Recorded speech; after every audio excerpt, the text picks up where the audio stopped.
the post-game press conference of the game between South Sudan and the Democratic Republic of Congo, with the Congolese team winning on overtime 76-69. Coach Luol Deng and Wenyan Gabriel here to help us discuss this game. Coach, how difficult was it to take on this Congolese team? No, it was tough. It was tough. They're a very good team, very well coached team. I thought they played well. I thought our guys played very hard. It happens. We made some mistakes throughout the game. We tried to adjust. They made some adjustments.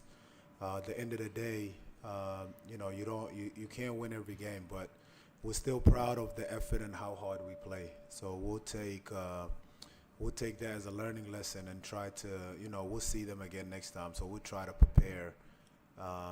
But for today, all the credit to Congo for, how well they played today. Absolutely. Thank you, Coach. Gabriel, your thoughts on this loss to Congo? Congo came out and they competed today. Definitely hats off to them. That was a team that really wanted this game today, and they showed it from the start of the game. They stayed together for 40 minutes. And like Lou said, it's a learning lesson for us. And to know that, African basketball is improving as well. So it's glad to see everyone's taking a step forward in this game. And, we'll see them again. Okay. Coach, this is a new experience for South Sudan for at least a year or so. Your team last defeat came in Tunisia 2023. Correct me if I'm wrong. What sort of mistakes have your players made throughout the game? No, there's a lot. We got to watch it again. I think, every situation is different, so you learn. Credit to these guys. We didn't have any full practice, and that's not an excuse. I thought the guys bought into what we're trying to do, and they tried their best to get the chemistry. But you could see every game we're starting slow, and we find something that's working for us. Today it didn't go that way. But at the same time, I think,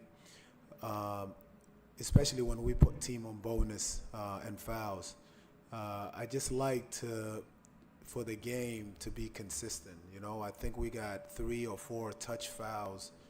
So it's hard. It's hard for both teams where, sometimes you're aggressive, sometimes it's a rebound and a guy's reaching, it's a foul.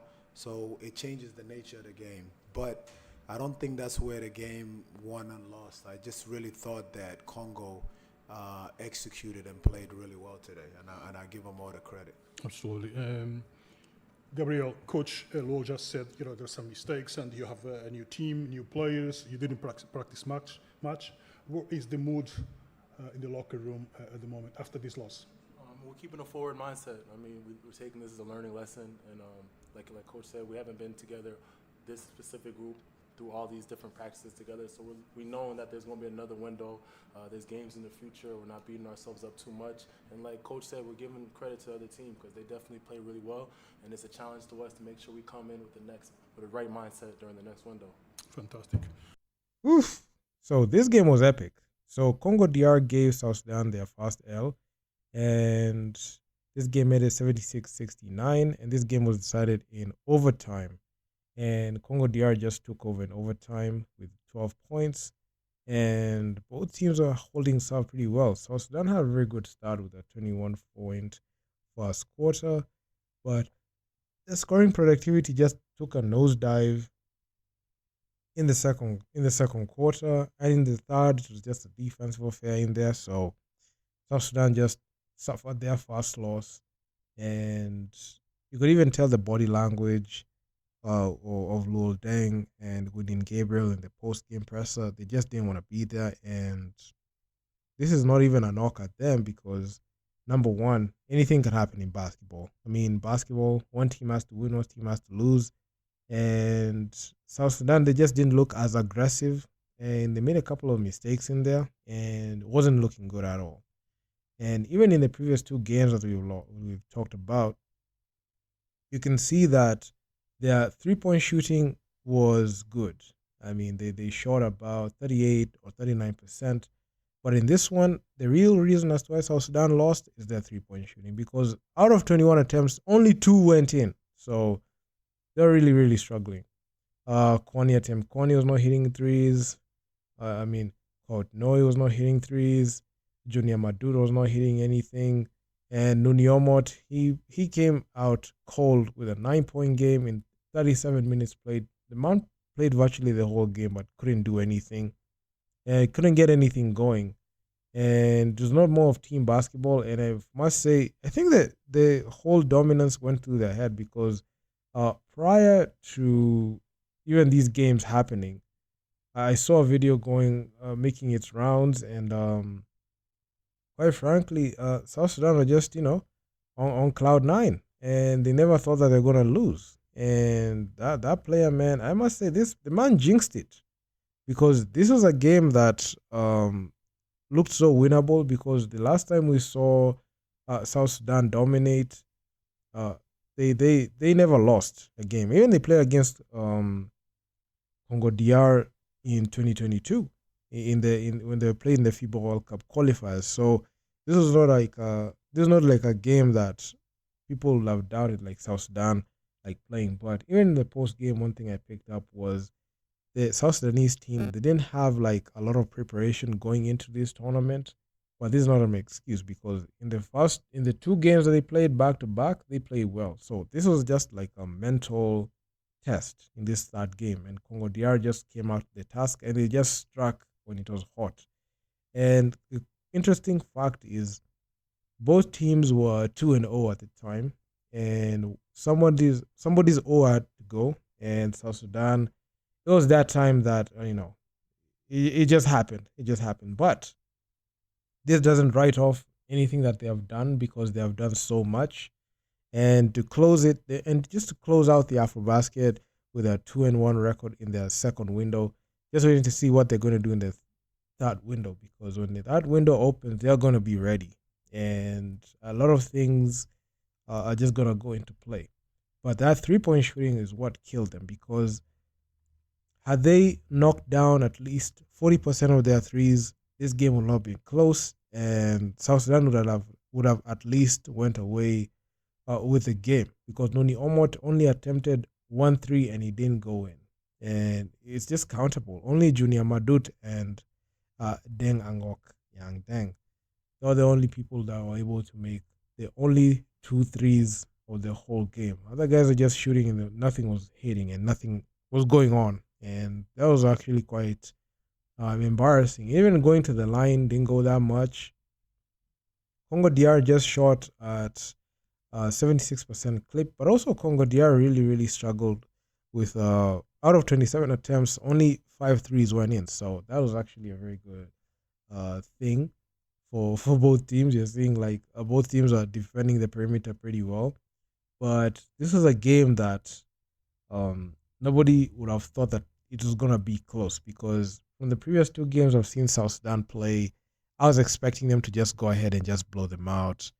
But on the contrary, that was happening, because this game came out as a shocker when I was watching it live. And not too much team basketball going into that Congo DR team, because we had Rolly Fulaganga. He had 21 points. Jordan Sacco, he had a strong double-double of 18 and 11. But still, the South Sudanese team, they're good. So the main thing is just got snapped back to reality, and they're gonna go ahead and do this, and they're actually the favorites to win it all, win the AFROBASKET.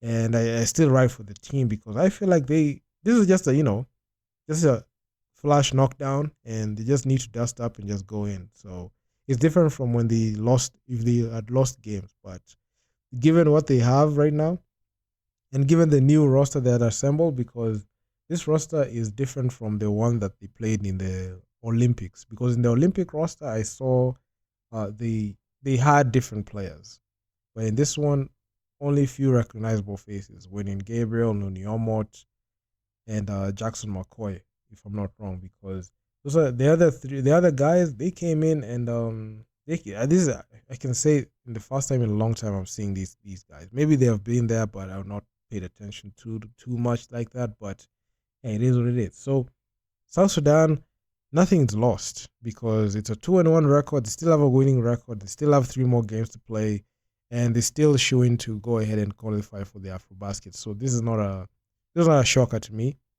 And I've seen South Sudan at full strength. So with this disappointment, this slight disappointment of losing against Congo DR, they might go ahead and sweep them in the next window, which is going to open next year, and we'll just see what happens because I'm just excited right now. And I'm very optimistic with this South Sudanese team. I don't think they're gonna drop the games like that because number one, they're a very well coached team with Lol Deng there. They have done so much in that roster, and they've done so much for building their national team. So I don't think there's gonna be a repeat of this. So there's a quick flash knockdown. So they're gonna go ahead and do it. So I ride for this team because I like their quality, and South Sudan, they're just the most likable team. They're the champions of Africa because of how they play in the Olympics. Despite the outcome in the Olympics, African basketball is theirs for the taking because they just ranked number 1. They came through the ranks and just beat the other teams, Tunisia, Egypt, Senegal, all of them. Just took them down. So this one, flash knockdown. It's fun win for the Congo DR team. But hey, South Sudan are just going to come out strong. And I know they're going to retool even for the second window. So I expect a lot of fireworks going into that. So it is what it is. So if you guys like the video, make sure you leave your feedback down in the comments on what you think about this. I'm going to talk to you guys in the next one. Peace out.